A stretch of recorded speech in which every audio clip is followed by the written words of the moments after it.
अस्सलामुअलैकुम students, welcome to my YouTube channel Sadia Nasir. उम्मीद करती हूँ आप सब खैरियत से होंगे। आज की जो मेरी वीडियो का टॉपिक है वो ये है कि आप अपने नोट्स को किस तरह क्लियर, ऑर्गेनाइज्ड और एग्ज़ाम फ्रेंडली बना सकते हैं।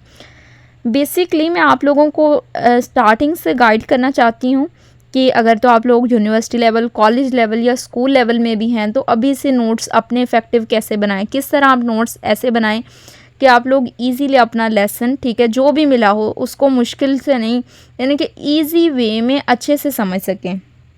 हर स्टूडेंट्स ही नोट्स बनाता है, लेकिन क्या आपके नोट्स इतने इफ़ेक्टिव हैं कि एग्ज़ाम के टाइम आपको समझ आए आपने क्या लिखा था। ठीक है, बच्चे नोट्स बनाते हैं, क्या करते हैं, जो टीचर लिखवा रहा हो साथ साथ वो पेंसिल चला रहे होते हैं, हाय ये। आप लोग कोशिश करें कि जो टीचर समझा रहा हो वो समझे भी, और साथ में जो समझा हुआ है उसी को लिखने की कोशिश करें। अगर नहीं समझ आ रही तो टीचर से एक दो बार रिक्वेस्ट कर लें कि टीचर प्लीज़ ये लाइन दोबारा बता दें या प्लीज़ ये वर्डिंग दोबारा बता दें। और टीचर जो वर्ड बता रहा हो वो पूरी की पूरी, मतलब टीचर जो लाइंस पढ़ रहा हो या लाइंस बता रहा हो तो वो लाइंस पूरी की पूरी नोट नहीं करते स्टूडेंट्स। लेक्चर के दौरान इतना टाइम होता ही नहीं है किसी स्टूडेंट के पास कि आप लोग पूरी की पूरी लाइन नोट करें और टीचर आपका वेट करे कि ये बच्चा अभी लिख ले, फिर बाद में मैं नेक्स्ट शुरू करती हूँ। आज मैं आपको बताऊँगी कैसे ऐसे नोट्स बनाएं जो ईजी हो, क्लियर हो और एग्ज़ाम के लिए हेल्पफुल हो। नोट्स बेसिकली होते क्या है? नोट्स वो छोटी और सिंपल राइटिंग होती है जो आप लेक्चर या बुक से बनाते हो ताकि बाद में रिवाइज करना इजी हो, या टीचर, मतलब कि जो टीचर नोट करवा रहा है उसको, कि टीचर ने भी, क्योंकि बुक से ही ऑब्वियसली आपको पढ़ाना होता है तो टीचर ऑलरेडी आपको एक अच्छी उसकी डिस्क्रिप्शन दे रहा होता है तो आप वो डिस्क्रिप्शन नोट कर रहे होते हैं। नोट्स का मेन पर्पस है आपको जल्दी समझ आए कि आपने क्या पढ़ा था, आपको फ़ौरन पता लग जाए कि हाँ भाई उस दिन ये पढ़ा था, टीचर ने ये कॉन्सेप्ट बताए थे तो मैं इजीली इसको याद कर लूँ। मेरा सबसे पहला आप लोगों को मशवरा यही है कि अगर आप क्लास में नोट्स साथ साथ बना लेंगे तो मैं नहीं ये समझती कि एक स्टूडेंट जो क्लास में टीचर का समझ के नोट कर रहा है उसको घर आके उन्हीं नोट्स को नीड करने की ज़रूरत है। आप लोग बस इतने से नोट्स कर लें कि आपको अपने लिखे हुए की समझ आए। नोट्स को सिंपल रखना है, ऐसे लिखो कि बाद में पढ़ने पर आपको मतलब फ़ौरन समझ आ जाए कि मैंने ये लिखा था, अच्छा टीचर ने ये कॉन्सेप्ट बताया था। आप उसको अपनी वर्डिंग में लिख सकते हैं, ज़रूरी नहीं कि टीचर्स के वर्ड के में ही लिखना है। बाद में आप उसको थोड़ा, मतलब एक सीक्वेंस वाइज, एक ऑर्गेनाइज करके कुछ अच्छी प्रॉपर वर्ड्स यूज़ करके वो फ़िक्रा बना सकते हैं। लेकिन एट दैट टाइम आप लोग फ़ौरन नोट करने की कोशिश क्या करें, उस लैंग्वेज में आप लोग नोट कर सकते हैं जिसमें आप लोगों को ईज़िली समझ लगे। बहुत ज़्यादा कलर, डिज़ाइन या डेकोरेशन की ज़रूरत नहीं होती। कुछ बच्चे समझते हैं कि ज़्यादा कलरिंग करेंगे, ज़्यादा कलर्स का यूज़ करेंगे, ज़्यादा डेकोरेशन करेंगे, थोड़ी खूबसूरती के लिए लाइन, मार्कर, हेडिंग, पॉइंटर, ये सब कुछ यूज़ करेंगे तो तभी हम हाइलाइटर वगैरह, स्टिकी नोट्स, ये सब कुछ यूज़ करेंगे तभी हमारे नोट्स इफेक्टिव लगेंगे। दूसरा हमारे नोट्स को देख के अट्रैक्ट हो तभी हमारे नोट्स इफेक्टिव होंगे। या फिर कोई हमसे कहे कि प्लीज़ अपने नोट्स की पिक दे दो, तुमने कितने नीट से नोट्स बनाए हुए हैं। तो बच्चों ये सारी चीज़ें हमारी माइंड, मतलब जहन का जो कहते हैं ना खनास, वो ही है। ये ऐसा कुछ नहीं होता। नोट्स इफ़ेक्टिव वही है कि जब आप उसको खोलें आपको पता लग जाए कि टीचर ने फ़लाँ दिन ये लेक्चर में ये चीज़ बताई थी और आपके जहन में वो कंसेप्ट फौरी आ जाए।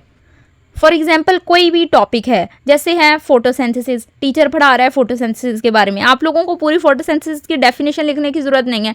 टीचर ने बताना है कि हमने खुराक को, पौधे अपनी खुराक बनाते हैं लाइट को इस्तेमाल करते हुए, तो आप एक छोटा सा पॉइंट लिख सकते हैं, plant make food using light.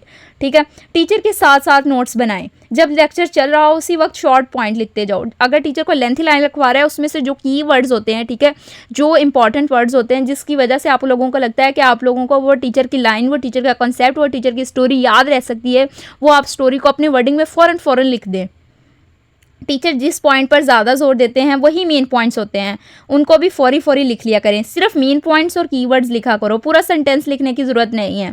For example आप लिखें कि इंस्टेड ऑफ, मतलब ये लिखें कि द हार्ट, मैं एग्जांपल ही दूँ आप लोगों को, देने से एग्जांपल समझाने की कोशिश करूँगी एक एग्जांपल के थ्रू। जैसे कि हम लिखते हैं the heart pump blood to the whole body through arteries, यानी हमारा दिल जो ना पंप करता है ब्लड को पूरे जिस्म तक थ्रू आर्टरीज़ के। ठीक है, आर्टरीज के ज़रिए। बस आपने लिखना है हार्ट, ठीक है, एरो डालना है, पम्प ब्लड, एरो डालना है, आर्टरीज। बच्चों मैं आप लोगों को बताऊं कि अगर आप एरोज़ का यूज़ करने लग जाएंगे ना, थोड़ा कंसेप्ट का, थोड़ा टेबल बनाना शुरू कर देंगे अपने वर्किंग में, मैं नहीं कहती कि ये आप लोगों की मैथ हो या कोई और बुक हो तो तब भी आपने ये डायग्राम, फ्लो डायग्राम्स बनानी है। आप डायग्राम बनाएंगे ना किसी भी लेक्चर में, ख्वाह वो आपका फाइन आर्ट्स का लेक्चर हो या फिर किसी साइंस के सब्जेक्ट का लेक्चर हो, तो आप लोगों के लिए उतनी ही आसानी हो जाएगी बाद में उस लेक्चर को अंडरस्टैंड करने के लिए। आपने मैं जैसे कि आपको कहूँगी डायग्राम्स तो चले, मैं इतना आपको जोर नहीं दूंगी कि आप डायग्राम्स बनाएं, आप टेबल्स बना सकते हैं। जो टीचर पॉइंट बता रहा है उसको हाईलाइटर, फॉर एग्जांपल आप पेन से लिख रहे हैं, मैं ये ज़रूर कहूँगी कि आप लोग 2 पेन लेक्चर के बाद थोड़ा सा रिपीट कर लो और नीचे एक छोटी समरी लिख लो कि इन दिस लेक्चर मैंने ये पढ़ा, टीचर ने इन मेन पॉइंट्स पे जोर दिया आज की, मतलब वो उसको आप एक कहानी की सूरत में भी लिख सकते हो। सो स्टूडेंट्स, नोट्स बनाने के सिंपल रूल हैं, शॉर्ट हो, क्लियर हो, इजी हो, मतलब आप जब रिवीजन करें तो आप लोगों को इजीली अंडरस्टैंड वो चीज़ कर सकें जो आप लोगों ने लिखी हो। ऐसे नोट्स बनाओ जो आपको एग्ज़ाम के टाइम लाइफ सेवर बन जाएं।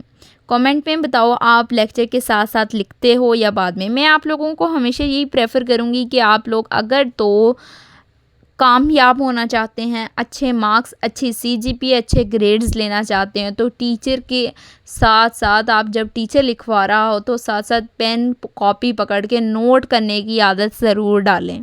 इसके बगैर आप लोग आगे नहीं चल सकते। So that's it for today. Hope so आप लोगों को आज की मेरी ये वीडियो अच्छी लगी होगी। अगर वीडियो पसंद आई है तो लाइक, शेयर और सब्सक्राइब ज़रूर कीजिएगा। Thank you so much. मिलते हैं किसी नेक्स्ट वीडियो में। टिल देन, अल्लाह हाफिज़।